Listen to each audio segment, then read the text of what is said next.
Con lo que hemos convivido hasta ahora, y muchos de estos yacimientos, nos está ayudando también no solo a conocer, sino reconocer esos valores que estaban implícitos y no nos habíamos dado cuenta. Este otro es quizá uno de los elementos claves para, si ustedes que van a estar estos días aquí en el archipiélago entre nosotros, y para que se sitúen culturalmente también, es que estamos hablando de una cultura, lo que fundamentalmente ha sido y es la cultura bereber o amasí del norte de África, ¿no? Que pues coge pues, Libia, Argelia, Marruecos y llega incluso hasta Mali, que en un momento determinado salta a un archipiélago y durante 1500 años permanece aislado. Hoy en día los colegas no nos ponemos de acuerdo, como en muchos gremios, en muchas cosas, y uno de los grandes debates recurrentes, no resuelto en Canarias, es el poblamiento. ¿Sí? ¿De dónde vienen? ¿Cuándo vienen? ¿Y cómo vienen? ¿De dónde vienen? Pues prácticamente ahí sí hay un acuerdo, que es del norte de África, por la cultura. ¿Cómo vienen? No se sabe bien, porque tuvieron que venir en embarcaciones, pero hay dos teorías, o vienen ellos por motus propios, ¿no? O son traídos, y esto se vincula al mundo de la expansión romana en el norte de África, que los romanos deportan a pueblos, a lo que además incluso hay gentilicios en el norte de África en la época de Roma, en el Atlas, que son los canaris, los gomeraes, eran tribus, y de alguna manera llegan aquí a Canarias. Ahora estamos trabajando alguna gente, unos descubrimientos recientes que son inscripciones alfabéticas, no solo líbico-bereber, que van a ver, sino incluso con caracteres latinos, que aparecen solo en Lanzarote y Fuerteventura, pero ya de manera abundante, y en algunos paneles asociadas a esta escritura, con caracteres latinos, con la líbico-bereber, probablemente hecho por la misma gente.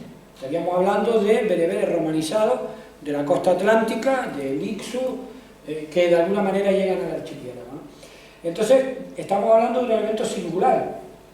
Desde el punto de vista mundial, la antropología ha desarrollado el estudio de cultura en ámbitos insulares, pero como casi en muchas ocasiones ocurre, no nos miramos nosotros mismos. Se ha estudiado mucho la Polinesia, se ha estudiado mucho las Antillas, algunas islas del Mediterráneo, pero aquí tenemos un ejemplo de un pueblo que llega, deja unas raíces bereberes y en 1500 años constituye otra cosa, que eso queremos recalcarlo. No son bereberes 1500 años después, sí que hay una raíz bereber, y ustedes como filólogos pues sabrán mucho más que yo de la complejidad que tiene la evolución de las lenguas, pero estamos hablando, o nos preguntamos cómo durante 1500 años esa raíz bereber sigue viva hoy en la toponimia de Gran Canaria, donde gran parte de la toponimia de los pueblos de aquí son bereberes, ¿no? E incluso cómo permanece forma de esa lengua viva todavía aquí, ¿no? Entonces esto es uno de esos elementos singulares, y estamos hablando de esto, estamos hablando, para hacer la candidatura al Estado español, de un elemento cultural dentro del Estado español singular también, que es un archipiélago que está ahí, que pertenece a la Macaronesia biogeográficamente, estamos en el Atlántico, y es el único archipiélago que estaba habitado antes de la conquista europea. O sea, ni Madeira, ni Azores, ni Cabo Verde estaban habitados. Este se habita en torno al comienzo de la era, quizás antes, y cuando llegan los conquistadores, aquí se encuentran todas las islas habitadas, ¿no? Y con cultura muy desarrollada. Estos son algunos de los elementos que constituyen el por qué haya sido nominado como Patrimonio Mundial desde el punto de vista de los componentes, los atributos, donde algunos de los elementos claves son la arqueoastronomía, el mundo de lo sagrado, la pervivencia de elementos culturales como el trogloditismo, el hábitat en cueva, y otra serie de elementos, que es lo que constituye los elementos singulares de este espacio. Estos son algunos ejemplos de este mundo de la cueva artificial.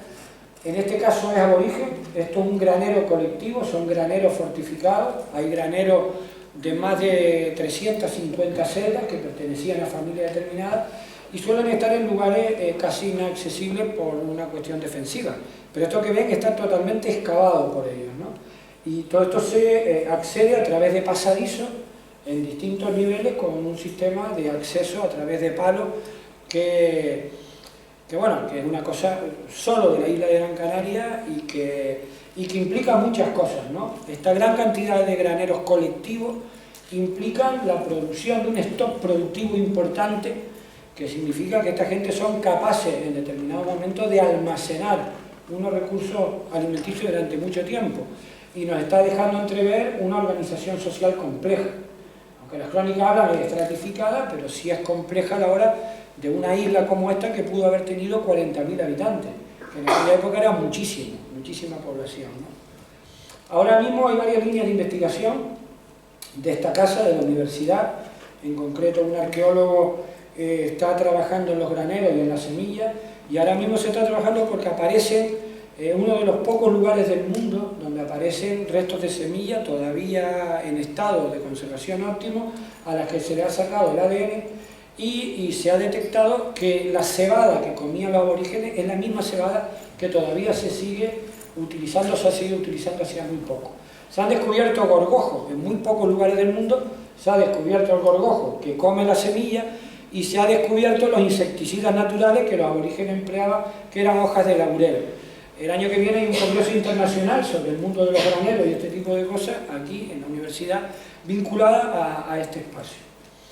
Esto es el ámbito, los amarillos son los 4 lugares emblemáticos, aunque hay muchísimos elementos más, que son estos: la Mesa de Acusa, que si ustedes conocen Mesa Verde en Estados Unidos, en algunos lugares tiene cierta correspondencia. Estamos hablando de unos precipicios impresionantes donde se excavan poblados enteros y donde, por ejemplo, Acusa llegó a tener más población que hoy en día la capital del municipio de Artenara hasta el siglo XIX, ¿no?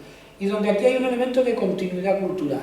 O sea, aquí hay graneros, hay cuevas pintadas, hay cuevas con sentido arqueoastronómico, y ahora estamos desarrollando un trabajo paralelo que es de documentación de archivos. Estamos intentando trabajar los primeros archivos desde 1506, algunos estaban fuera de circulación, se van a restaurar para empezar a reconstruir toda la historia de esta área de Acusa, porque es muy importante, es decir, el proceso de cristianización y evangelización temprano de la isla, en el momento incluso anterior a la conquista, accede a estos lugares emblemáticos y aquí fundan las primeras capillas los franciscanos, ¿no? en cuevas, en un elemento de sincretismo cultural con la propia población que vive ahí. Este risco caído, que es el que tira de esta propuesta, que es una cueva que está en este poblado pequeño de abajo, y bueno, es una cueva de 5 metros de altura, absolutamente perfecta en su construcción, es una cúpula. Estamos hablando de un pueblo que no conoce el metal, todo esto hecho de esta base de piedra, y bueno, han estudiado aquí arquitectos esta construcción, y desde luego implica un nivel de conocimiento abstracto muy importante. O sea, ellos conocen la geometría, conocen el diseño, prediseñan la construcción de la cueva antes, saben que no pueden tener más de 5 metros porque a partir de 5 metros cambia el estrato de la roca y ya llega a una roca dura, y por lo tanto, bueno, hay un conducto artificial, ¿no? Ahora lo vamos a ver, por donde entra la luz, y provocan un fenómeno de manera artificial.